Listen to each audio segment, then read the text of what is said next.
Bonsoir à toutes, bonsoir à tous et bonsoir Joachim. Bonsoir David. Joachim Hollander, ça va bien? Ça va bien. Oui, en forme? Ouais. Oui. Je suis ravi de vous avoir. On s'est déjà vu pour un autre film, je crois que c'est La Collection oubliée. La collection qui n'existait pas. Qui n'existait pas.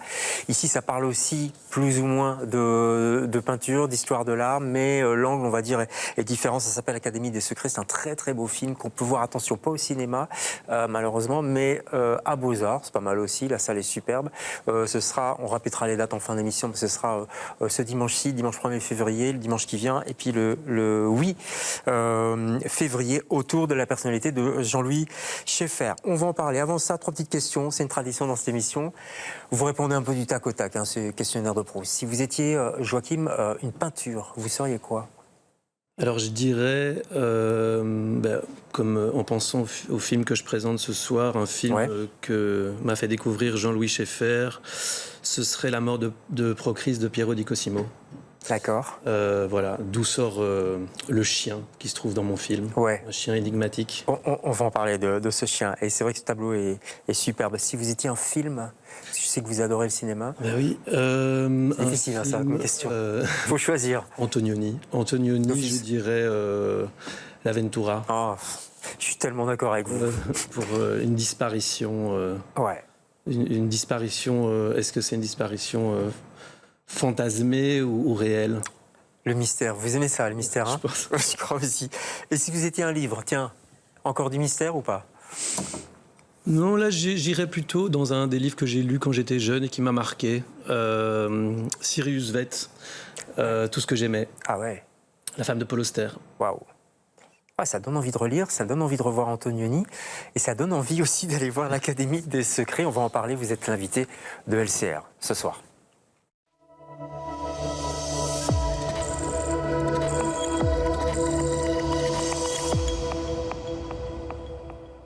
L'Académie des Secrets, prise 1. Il a ouvert d'une certaine manière le regard.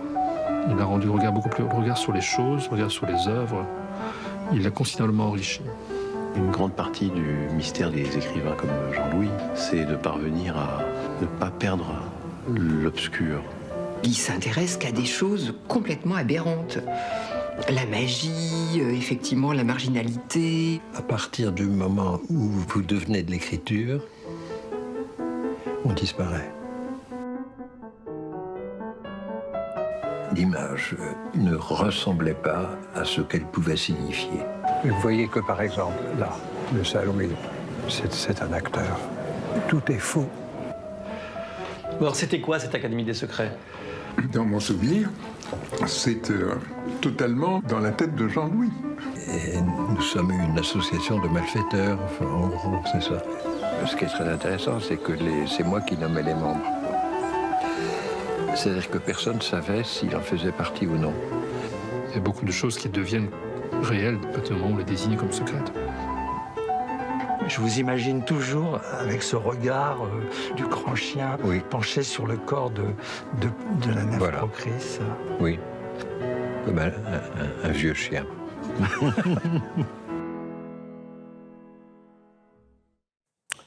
Et ça se termine sur le chien. On va en reparler de ce fameux chien à l'Académie des Secrets.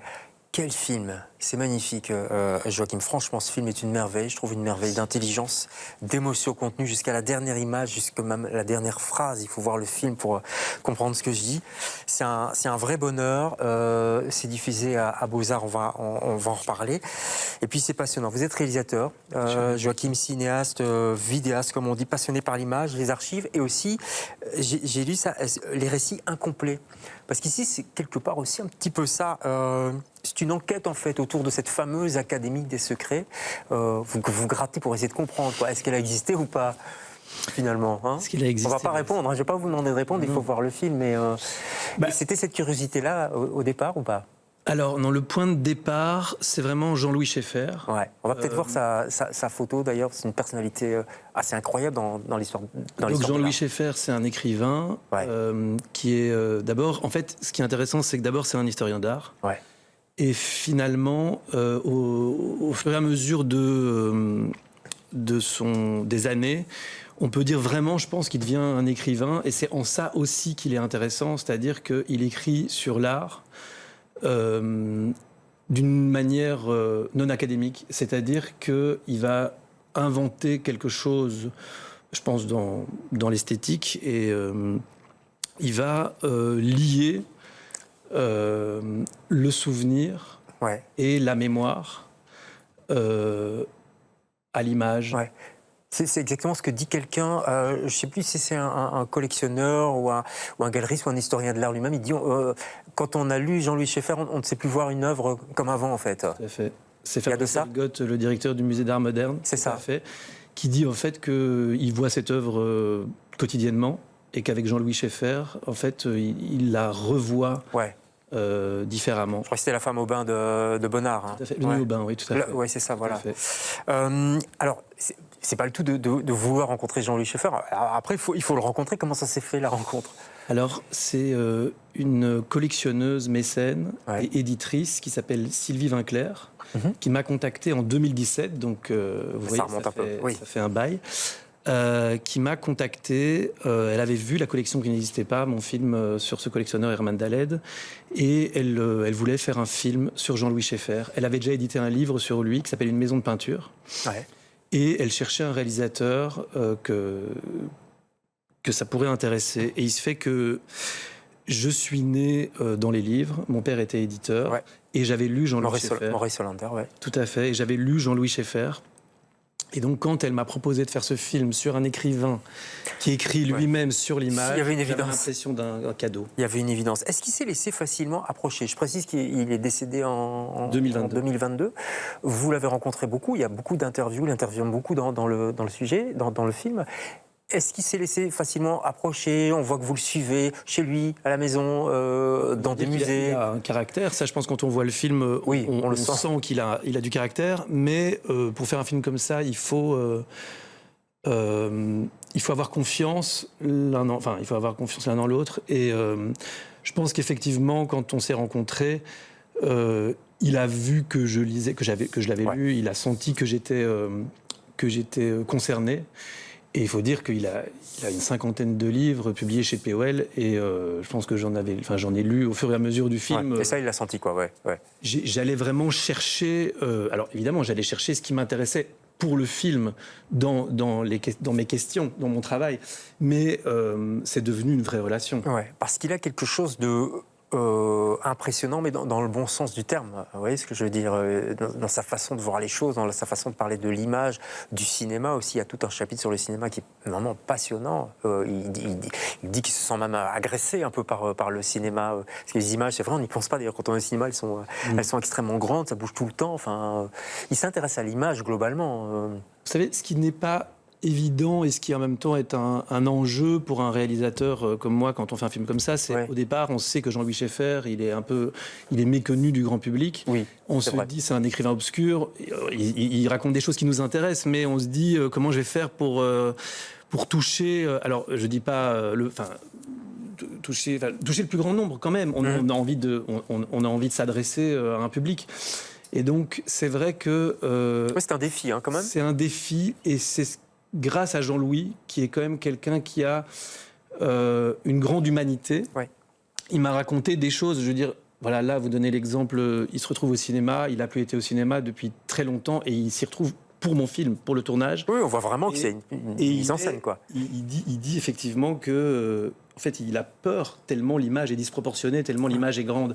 Bon, ça, c'est quelqu'un qui dit, excusez-moi, c'est rare, quelqu'un qui dit qu'il a peur comme ça, je veux dire, devant la caméra, Mais c'est troublant. Que Schaeffer le dise.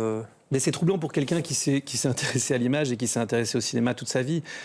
C'est un film... Bon, c'est un film plein, je trouve. Il y a plein de choses. Il y a toute cette histoire de la grotte aussi.